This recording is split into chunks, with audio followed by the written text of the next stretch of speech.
Ciao a tutti, sono Ernestina dalla Corte Lucio e benvenuti a una nuova puntata di Ernestina dalla fine del mondo, eccellenze dolomitiche. Oggi continua questa puntata insieme a Jacopo Di Pasquale, storico bellunese che è il referente della Biblioteca Gregoriana di Belluno. Ti racconta un po' della sua passione per la storia e le biblioteche e come i libri hanno un ruolo importantissimo nella vita dell'uomo e nel suo sviluppo come persone. Ha quel nome, insomma. Ah, ma che interessante. Immagino che c'è tanta ricchezza in quei documenti, in tanti libri. Ti chiedo una curiosità. Sai, diciamo, quanti volumi, libri ci sono lì nella biblioteca? Con un numero forse che ci Allora, puoi dare? sì, allora, nella Biblioteca Gregoriana, che ha quindi tutti i libri legati alla formazione del clero, ai lasciti di sacerdoti, ma non solo, ai libri relativi all'Istituto di Scienze Religiose, tra riviste e libri siamo tra gli 80.000 e i 90.000 volumi. Noi ora dal 2000, sì, tanti. Dal 2015 noi abbiamo iniziato a inserirli all'interno dell'Indice Nazionale Biblioteche per renderli disponibili, fruibili, diciamo, a tutta la nazione, perché prima erano disponibili solo in loco. Siamo riusciti a ricatalogare in questi 5 anni, togliamo il 2020 che è stato un anno funesto, Non conta. non conta, circa 7.000-8.000 libri, io e la mia collega Federica. Ecco, complimenti. E immagino, Jacopo, che hai letto tutti quei 80, più di 80.000 libri che mi hai detto che avete, quindi dimmi, Jacopo Di Pasquale, il tuo libro preferito della biblioteca o in generale, se no, la cosa che più ti attira l'attenzione della biblioteca? Ah, ok, beh, per quanto riguarda la Biblioteca Gregoriana, beh, io posso dirti che ce ne sono tantissimi in realtà, però ne cito uno in particolare perché mi è capitato in mano più e più volte negli ultimi mesi, che è un libro che fa parte del fondo, diciamo, più antico della Biblioteca Gregoriana. Non si sa precisamente quando sia arrivata, c'è una nota di possesso dell'Ottocento. Comunque è la storia di Città di Belluno di Giorgio Piloni, che è la storia per antonomasia della nostra città, insomma, quindi un libro, un must che tutti gli appassionati della storia di Belluno devono avere. Poi, se parliamo di libri non della biblioteca, qui ne potrei citare una marea, visto che ne leggo tantissimi. No, si vede, si vede. Cosa significa per te lavorare in una biblioteca come questa che ha tanta storia e tanto patrimonio lì dentro? Cos'è per te quello? Allora, per me, guarda, devo dirlo, lo cito perché è stato un mio amico, nonché ex direttore della biblioteca, Don Francesco Silvestri, che mi ha proposto nel 2015 di partecipare a questo progetto di valorizzazione di nuova valorizzazione, di ripartenza della biblioteca. E io all'inizio, onestamente, l'ho fatto perché faccio anche un altro lavoro oltre a questo, perché avevo bisogno di fare qualcosa di più inerente ai miei studi. E devo dirti che mi sono veramente appassionato, perché mi sono reso conto veramente come i libri siano importanti sempre e comunque, e tutti i libri, anche la famosa commedia Il Dolignano 35 di cui abbiamo parlato all'inizio, hanno un valore importante, culturale e anche monetario, parlando di un libro come un manoscritto del 300. Però solamente nel momento in cui il libro viene prestato, viene condiviso, raggiunge un valore culturale e civile superiore. Cioè, un libro, finché rimane in un cassetto, ha un valore, ma è un valore relativo dal mio punto di vista. Questa è la cosa che più ho imparato collaborando, diciamo, con le biblioteche del Polo di cui facciamo parte, a delle giornate a cui ho partecipato a Roma. Quindi sì, cioè, i libri hanno ancora tanto da dare, secondo me, alla nostra civiltà, insomma. Ecco, le biblioteche possono essere una fonte di conoscenza, per esempio. Come la possiamo definire una biblioteca, secondo te? Allora, diciamo che lo dico perché mi è capitato a una riunione a Roma in cui c'erano tutti questi persone che lavorano nel mondo delle biblioteche e degli archivi, che cioè i libri sono comunque ancora sono degli importanti scritti di cultura, cioè una volta i libri non venivano condivisi, venivano conservati, punto e basta, cioè era si chiamavano archivi o biblioteche thesaurus, cioè dei luoghi in cui tu avevi questi libri, erano importanti, sì, li facevi vedere, ma fino a un certo punto e solo a chi era la persona che era deputata a farlo, cioè facciamo l'esempio, è un po' estremo, ma di Umberto Eco, del Nome della Rosa, cioè che è un libro che conosciamo tutti, insomma. Poi successivamente, secondo me, le biblioteche già nel corso della storia, ma secondo me ultimamente hanno veramente sono diventate delle vere e proprie piazze del sapere, cioè dei luoghi nel quale condividere il sapere, non solo conservarlo. E quindi secondo me sì, il libro ha ancora delle carte da giocare anche nel mondo del digitale. Ecco, sì. Jacopo, consiglieresti a un giovane bellunese di entrare in questo meraviglioso mondo, appassionante mondo delle biblioteche? Anche in generale, Allora, no? Un giovane in generale, non solo un bellunese. sì, io lo consiglio, sicuramente. Non è un mondo facile perché onestamente... No? Raccontaci.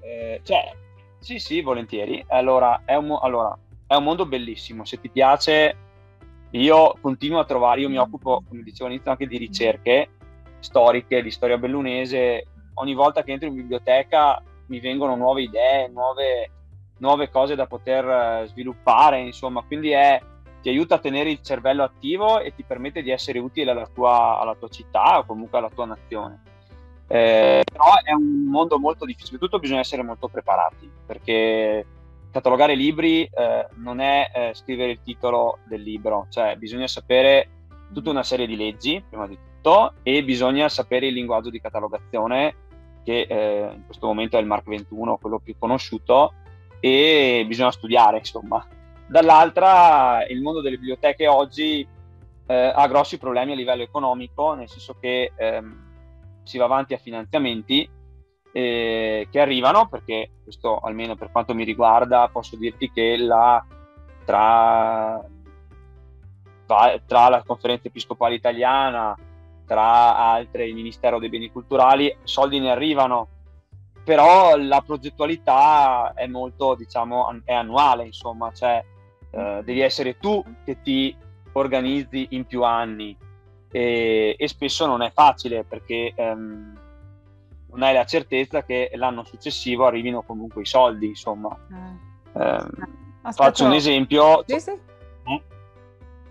Faccio un esempio, noi abbiamo acquistato degli scaffali su rotaia, quelli che si vedono nei magazzini, insomma, che si compattano a fisarmonica, e comunque a montarli, far tutto il lavoro ci abbiamo messo un anno, quindi cioè, è un lavoro che ti dà tante grandi soddisfazioni, però è un lavoro, devi essere un professionista, cioè un professionista della cultura, cioè non ci si può più improvvisare bibliotecari come era una volta, che bastava che tu mettessi in ordine i libri sullo scaffale, gli dessi un numero. È diventato un lavoro da professionisti, insomma. Ecco, avete qualche progetto per il futuro in questa nuova ripartenza, oltre alla mostra? Qualche progetto che avete in mente sia con la biblioteca che con il mondo dei libri? Sì, allora la mostra ora è questo mese, insomma. Poi avevamo in mente, allora sempre riguardo all'anno dantesco, di fare un concerto, perché il seminario gregoriano ha due bellissimi chiostri, il chiostro gotico e il chiostro rinascimento. Il chiostro gotico, che è dove ora abbiamo esposto anche le opere di questo artista bellunese, si presta proprio ai concerti, quindi avevamo una mezza idea di organizzare un concerto dantesco. Stiamo finendo di vedere se con la normativa Covid si riesce a fare, insomma, perché comunque anche quello, in questo momento c'è anche quello da tenere in considerazione. Poi avevamo in mente di organizzare una giornata di studi a settembre, sempre in ambito dantesco, che ci piacerebbe, ne abbiamo parlato anche col direttore Marco Crepaz. Il nostro bravo direttore, sì, che lo salutiamo. Sì, ciao Marco. Anche di farla in streaming con Bellunesi del Mondo, ci piacerebbe, perché verranno probabilmente dei nomi importanti a livello nazionale, quindi ci piacerebbe che anche i bellunesi nel mondo, ma non solo, gli italiani nel mondo sapessero che si fa questa roba importante. Poi ci sono altri progetti legati comunque al mondo delle scuole, quindi cercare di fare entrare i giovani in biblioteca. Quest'anno abbiamo fatto con il Liceo Lollino, che è il liceo che afferente sempre alla diocesi, che è accanto a noi, un progetto di storia del libro, storia di paleografia, per avvicinare anche i giovani al mondo dei libri, al mondo della comunicazione nel Medioevo, insomma. Quindi per ora abbiamo questi temi, ma ne abbiamo tantissimi in mente, perché io e la mia collega Federica siamo dei vulcani da questo punto di vista, e devo dire che Bravi. abbiamo il rettore del seminario, Monsignor Giorgio Lise, che è una persona veramente molto attiva, molto attenta a queste cose, e quindi siamo ben supportati, insomma. Cosa ti chiedo come insegnante, sono curiosa, e ti chiedo nella tua esperienza come esperto di biblioteche e anche come padre, come sono i bambini e i libri non digitali? Si avvicinano un po' alla lettura, non tanto? Com'è quella relazione? Come la vedi? Allora, guarda, io devo dire che mia figlia legge abbastanza, anche se ama più i fumetti che i libri per ora, ma vabbè, ci sta, nel senso che ha 13-14 anni, Ah, l'età è quella, quindi ci sta, insomma. Io noto che, almeno per quello che posso dire io, la mia esperienza che ho potuto vedere è che stanno magari anche tante ore sui dispositivi digitali. Io, il mio altro lavoro è vendere informatica e vendere tablet, cellulari, computer, eccetera, eccetera. Vedo ma è che stanno interessante anche perché tante puoi ore. vedere entrambi, quella appassionati per la tecnologia e tu che sei un appassionato principalmente dei libri, puoi vedere quell'altra faccia. Quello è molto interessante che mi racconti.